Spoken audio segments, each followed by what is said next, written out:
ये बिल का फॉर्मेट है और ये सॉफ्टवेयर है। आइए इसमें बिल बना के देखते हैं। सबसे पहले यहाँ पर आपको B2B डालना होगा। यहाँ पर फिर बिल नंबर डाल देंगे। इसके बाद हम बिल की डेट डालेंगे। फिर हम सेलेक्ट करेंगे सर्विस का बिल है या सेल्स का बिल। यहाँ पर बिल टू डालेंगे। यहाँ पे बिल टू डालने के बाद उसका डेटा आ जाएगा। यहाँ पे शिफ्ट टू डाल देंगे। यहाँ पर आइटम ड्रॉप डाउन से भी डाल सकते हैं, फर्स्ट अल्फ़ाबेट से भी सारा सिलेक्ट हो सकता है।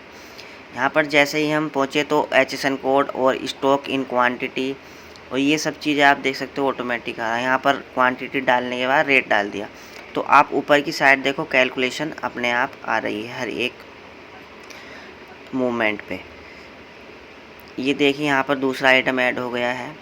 फिर क्या किया हमने, यहाँ पर उसका रेट। इसके बाद हम B2B के इनवॉइस बनाने के लिए इनवॉइस के बटन पर क्लिक किया तो इनवॉइस का ये आया है यहाँ पर ऑप्शन, और ये गो टू आयरन फाइल इस पर क्लिक करेंगे और ये आप देख सकते हो पूरा डेटा फिल ऑटोमेटिक हो गया। वैलिडेट कर देंगे इसको।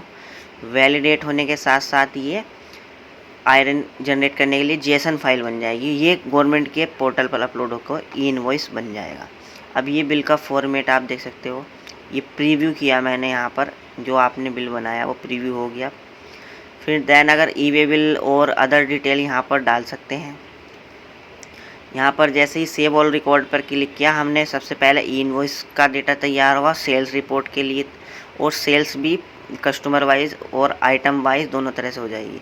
यहाँ पर PDF बन के तैयार हो गई आपके कस्टमर नेम और कस्टमर बिल नंबर से, और यहाँ पर आप एक्सेल फाइल भी जनरेट हो गई है बिल की। देखिए आपके सामने सेल सेव हो गया है। इनवॉइस का जो डेटा बनाया था वो क्लियर हो गया है क्योंकि उसका ज़रूरत नहीं है इनवॉइस का डेटा भी, ठीक है। यहाँ पर देखो एक नाम से सेव है बिल्कुल। ये आप प्रिंट कहीं पर भी भेज सकते हो, ईमेल कर सकते हो, ओके। यहाँ इनवॉइस की ये वाली फ़ाइल है, इसको गवर्नमेंट पोर्टल पर अपडेट करते हैं।